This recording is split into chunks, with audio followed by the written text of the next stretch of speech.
Welcome back everyone to Pwn TV, and in this video I'm going to show you the results of my Thursday night Dragon Ball Super card tournament at my local shop.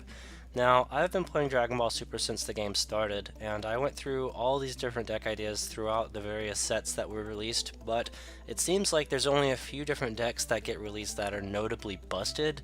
One that I can recall quite clearly is Mecha Frieza. It was so busted that they nerfed the crap out of that leader card to where it's just not playable anymore. And basically what we have here, guys, is a very similar deck. I feel like this deck might actually get a nerf. This is your Cockroach deck. This is Hirudegarn from set 4. And I feel like this is an extremely overpowered deck. This is the deck that I went undefeated with tonight. I went 3-0 against SS3 Goku, Goku's lineage, basically some ape versions of this deck. Two SS3 Goku leaders were defeated by my Hirudegarn list, this particular list, and also one of the set 4 baby decks. Baby is a new leader that was added to the game. He was in set 3 as a battle card and some extra cards, but he didn't have a leader slot. Now he does, and as far as I can tell, the baby deck is quite good. I've struggled to win all of these matches, by the way. I'm not going to sit here and tell you that it was a cakewalk to actually beat SS3 Goku twice and also Baby, but this is how I did it. So before I actually show you the list, let me tell you what this deck does. So it is a blue leader. This leader, when he attacks a leader card, he's able to take any battle card from his hand and drop it, and then allow the player to draw 2. So I drop any card that does not help me at the current moment, and then I draw 2. Alright, so this is what happens whenever I swing at a leader card. Now, I don't awaken this guy until I have 4 energy, because on his awakened side, he does stand up 2 energy, which is relevant. Sometimes you have to do that on turn 3, but if you do it on turn 4, or when you have 4 energies, then you get this extra effect where they have to put a card on top of their deck. So the idea is basically, I'm going to chain attack Zeno your hand, you're going to go from 13 cards in hand to 5 cards in hand, and now I'm going to swing in with my leader, I have 4 energies, you're going to go down to 4 cards in hand automatically because of my effect on my leader.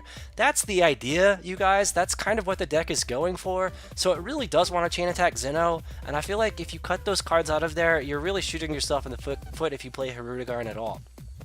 So here's the Hirudegarn list that I came up with. This is a list I saw online that I made tweaks to, so this is my own brew, and it just kind of follows the same staples. Most Hirudegarn decks are going to have 2 bodyguard Legics, so I have 2 bodyguard Legics.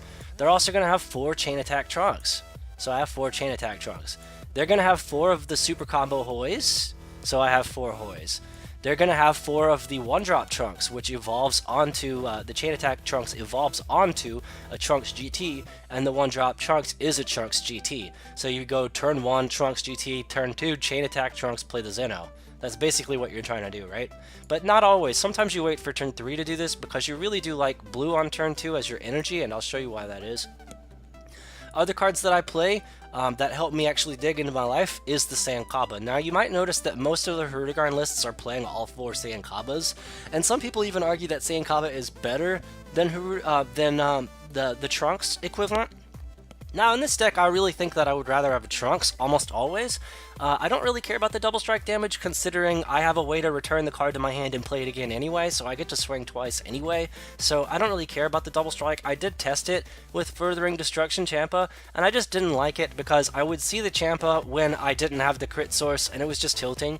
So this is what I went with, and I just don't have space for a 3rd Saiyankaba. I think maybe I'd sideboard the 3rd and the 4th copy, but I do like 2, and I'll explain. There's another one-drop in here that's really, really good in this particular list, and that is going to be your Time's Choice. This is Time Control Kronoa.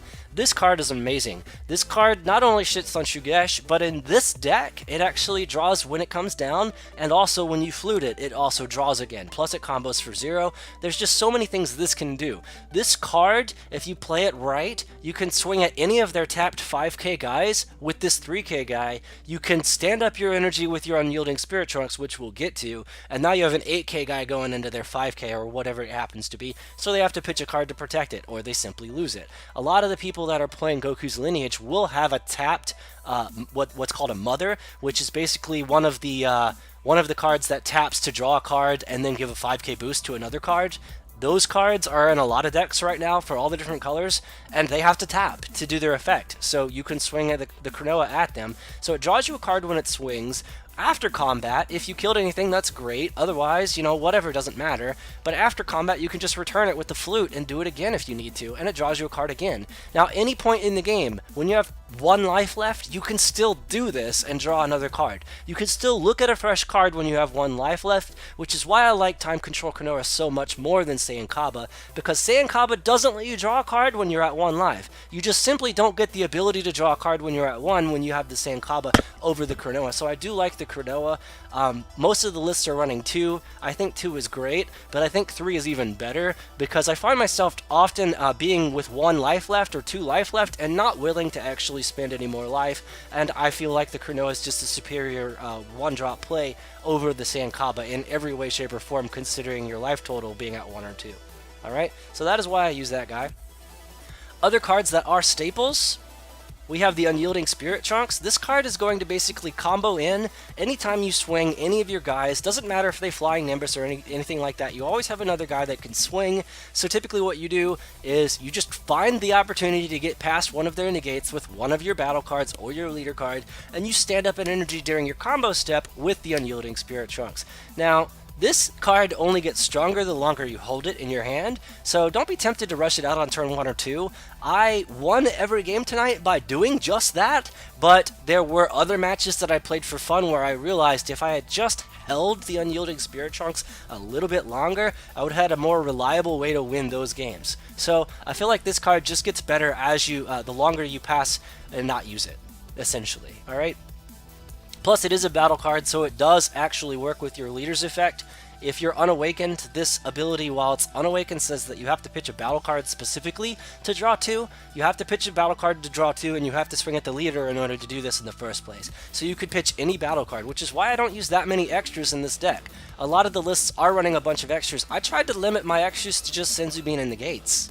Basically, that's all I have here. Alright? So a couple of other cards that you'll probably see in every single Hirudegarn deck, that is going to be your 4 Senzubins. This is a must. On turn 2, you have to charge a blue, ideally not this one or Flute, but you can charge the Super Combo, you can charge a Whis Coercion, anything else, maybe even the Raging Spirit Gohan, which you also have, or even maybe the Unyielding, but I don't think I would do that either. But ideally, if you have the blue on turn 2, you can Senzubin and continually untap that one plus your red source, and then you'll have a red and a blue open, and you can just keep playing your 1-drops and keep digging into your life and swinging at them with crit every single time. You just flute and keep going. Okay, so this is a really strong card on turn 2 if it's not charged. Okay?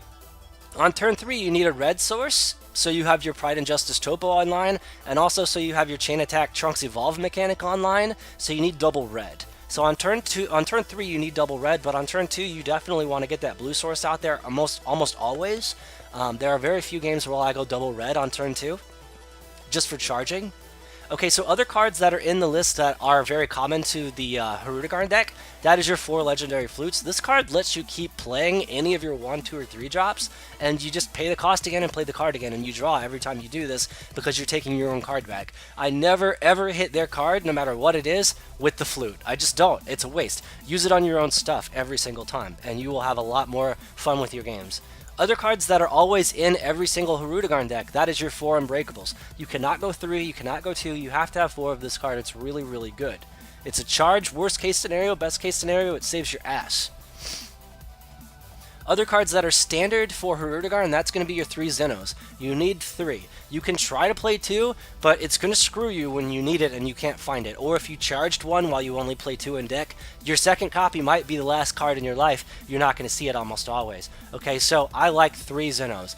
I'd rather have extra Zenos in my hand doing nothing than 0 Zenos when I really need a Zeno. With this deck, I can simply use the effect on Hirudegarn to actually drop my second Zeno if I need to, and I draw 2 cards off of it, so it's got value while it's in my hand even if I have multiple copies of Zeno. Same with my Super Combo. With my Super Combo, it's the exact same thing. I just drop a card and I draw 2. So I can drop the second copy of Zeno if I need to, if I have 2 copies. So I like 3, and it's never a problem to have more than 1 in my hand, okay?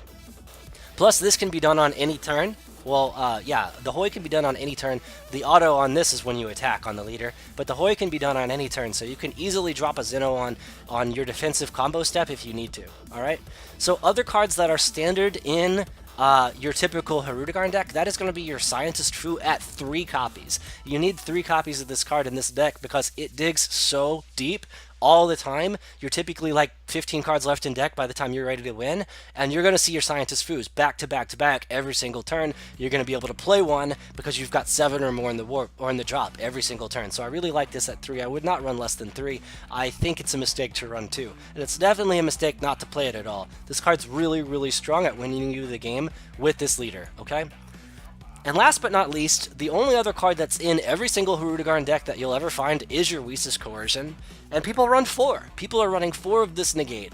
I like 4 Whis' Coercion, and if I had a side deck, I would put the extra copies in my side deck in a heartbeat. I wouldn't hesitate. The card is really good at 4 copies. But in a best of 1, I feel like I would rather keep my options open, so instead of running 3 to 4 Whis Coercion, which is standard for me, I ran 1 Whis Coercion, 1 Vados Assistance, a 1 times Judgment. And these are all 3 of the colors that I play, and it's a negate for every single color, alright? So that alone has some extra tech that you don't always have with the Whis' Coercion. So I really like this, and I can explain a little bit in a moment why I have 1 of each, and what they're capable of doing. A couple of other flex picks that I chose to go in and fill some slots that I made room for, that would be my 2 of Raging Spirit Son Gohans. I don't know why people are not playing this in Hirudegarn. It's not the best card, but it's a 10k pump, which Hirudegarn actually lacks. Most of their combo cards are not 10k power. I can do this anytime. It's another Unbreakable for me, and it's a body, which I can flute for free if I need to, and just do it again. So there's just extra tricks that it has in this particular deck since I'm running flute. I feel like it's really strong, and it's a threat. It's something that they have to attack on their turn to get off the board, or it's going to hit them next turn, and they can't handle the pressure. So this card for 1 energy is another Fu, basically, and it's just really strong, especially if you use it defensively. For 1, they don't expect it, and it's too late. Now you've got the 10k boost, and they're just going to have to pass turn, or they're going to have to focus it because their plan is completely changed now. So I really like it at 2 to 3 copies in most decks that run a blue leader. But you can go without it. It's just an extra tech card that I squeezed in because of the 10k power and the extra tricks that it has with the flute. I figured that's pretty good card draw for me. Other cards that I added to the deck, which I don't see in Hirudegarn a lot, but helped me win tonight a lot, the Pride and Justice Topo. Now, if I have to, I'll charge this because I have 2 copies and I have other forms of negate in the deck anyway. But the fact that you can blow up one of their 15k or 20k dudes that might be tapped, that's great. If they swing in Alpha Strike you and then you negate the last one with the Topo, they're tapped out. So you can just swing the Topo at every one of their 20k guys and peel cards out of their hand that way. And they just can't handle the pressure. This card is really good at bullying cards out of their hand and clearing the board, which is exactly what your Chain Attack's Zeno does, and it's typically always going to be 2 energy to play this because you're almost always going to have a 15k leader on one side or the other. Every time that it's relevant on turn 3-ish, you're going to be able to play this Topo, and it's always going to be clutch play, which is why I like double red so much. If I don't have the Chain Attack Trunks play, then I have the Topo play. They don't know that I'm not running it, so they have to just assume I might have it, and so the double red is a good bluff, if anything, especially if they know that you have the card, okay? And then to round out the 50 card list, I run 2 more black cards. This is going to be my Mira. This is a crit card that I was actually convinced by a friend to put in. A friend told me that I needed to play this card because it was a crit source for 0.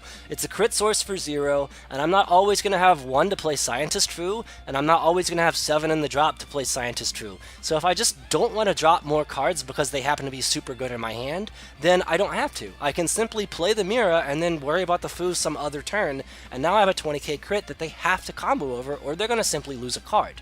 So I do like the Mira in the deck as a 2 of, just because it's another free attacker, and it just goes hand in hand with your whole entire strategy. You're almost always going to have 4 in the drop every single turn, so you could just simply use this card at any point in the game, and it's going to be really clutch. You can also combo and charge with it. You can also drop it to your leader effect or to your Hoi effect if you'd like. to actually draw 2 more cards. There's just so many ways to play the Mira in the deck. I figured it was a pretty good 2-of to run. You might notice that there are a lot of 2-ofs in this deck, and that's because I decided last minute before the tournament that I would try to do 2 copies of every good card I could think of that would complement my playstyle, and so that's why I squeezed these in along with the Topos and the Raging Spirits. You get the idea. And the, the Legics I put back in after taking them out because I just thought they were too good. When I didn't have them, I was getting beat by this card, and I was just like, yeah, I should probably just run. So there's a lot of 2-ofs in this deck, and I made room for these 2-ofs by cutting the Kabbas down, for example, and things like that. So this is the actual 50-card list, and I really like this list. It went undefeated tonight. I feel like once the opponent kind of figured out what I was doing, their side deck potential is really strong, so obviously you need a side deck for this deck in order to really blow them out. You're going to want to switch some things out that they're not expecting.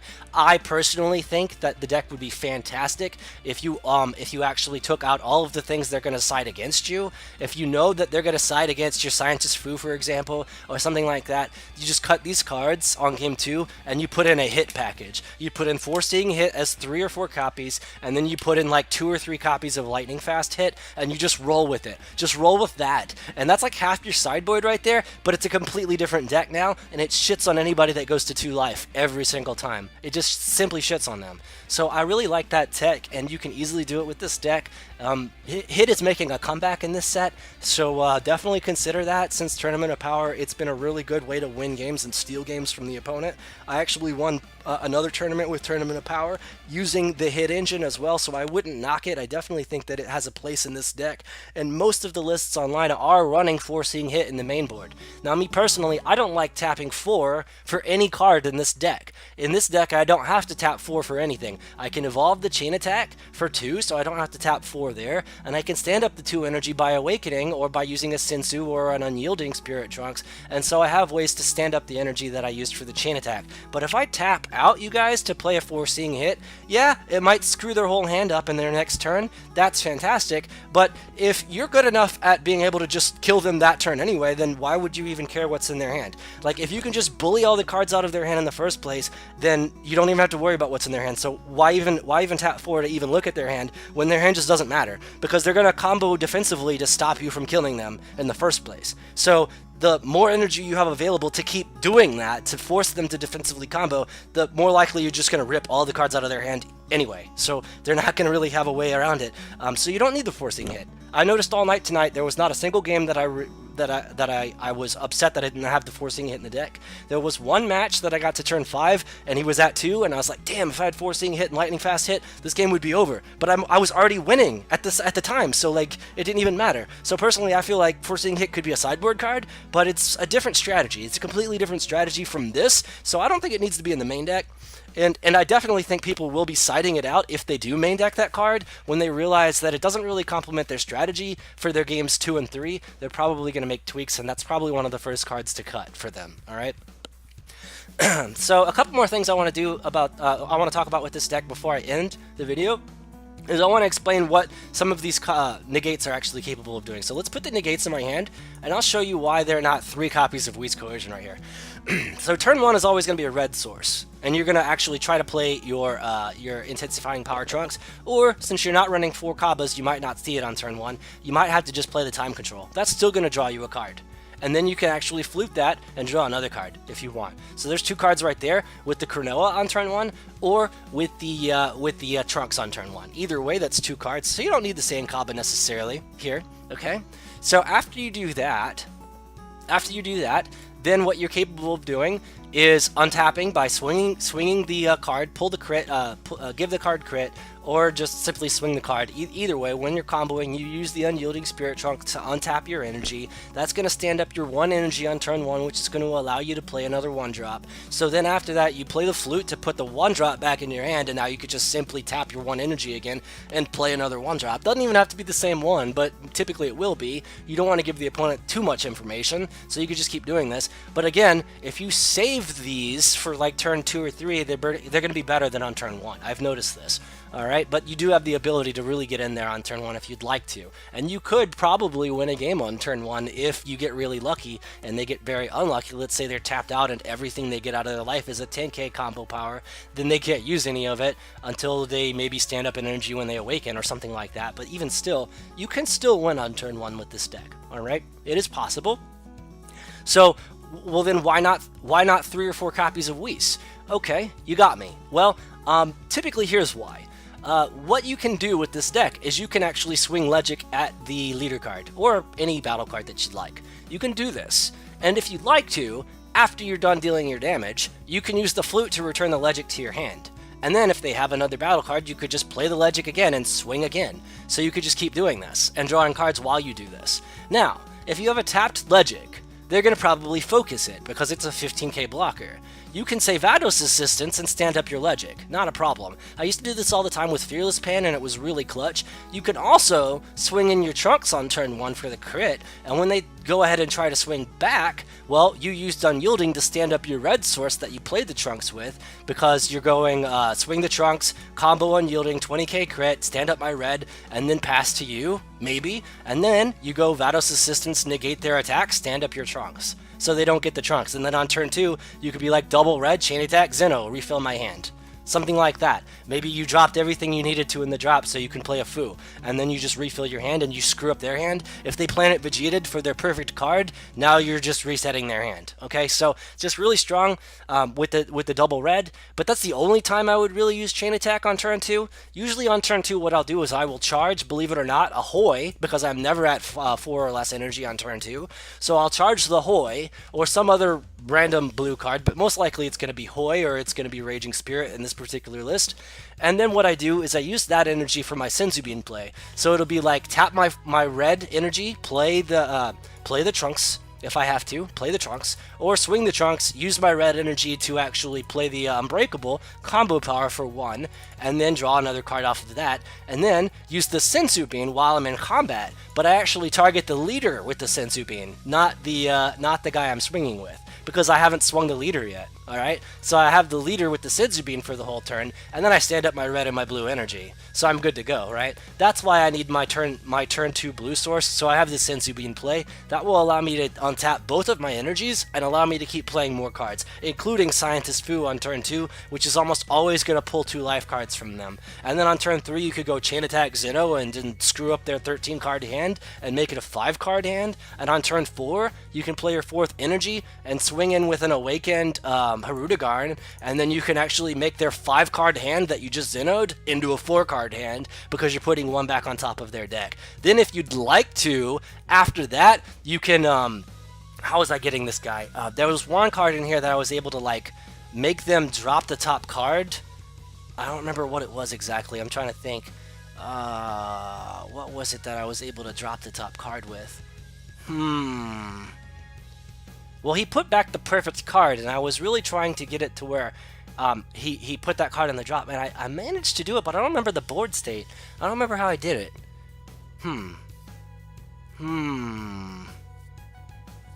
I'm not sure. I'm not sure, you guys. I don't remember. Okay, well, forget that part. Either way, you could still shuffle their entire deck, including the cards that you put away, by using another Zeno, but typically you're not going to do that since you already just hit them with that. So yeah, you just get him to 4 cards. You just get him to 4 cards that way.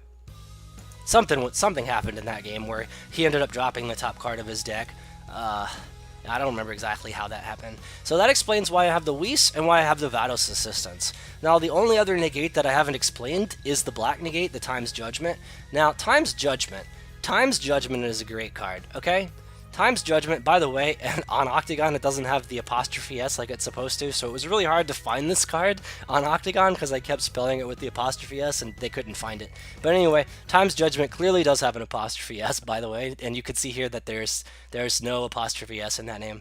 Okay, so this card, it's black, so what I do is typically I don't leave my 1 blue open. Typically what I would do is, if I only have 1 blue, what I'll do is I'll actually not negate, and I'll use the Senzu Bean on my leader to stop their Alpha Strike a little bit better, and then I'll stand up my 2nd energy as well as my blue source. And then I'll tap the non-blue energy for my times judgment. That way they don't know if I have the Senzu Bean still or not.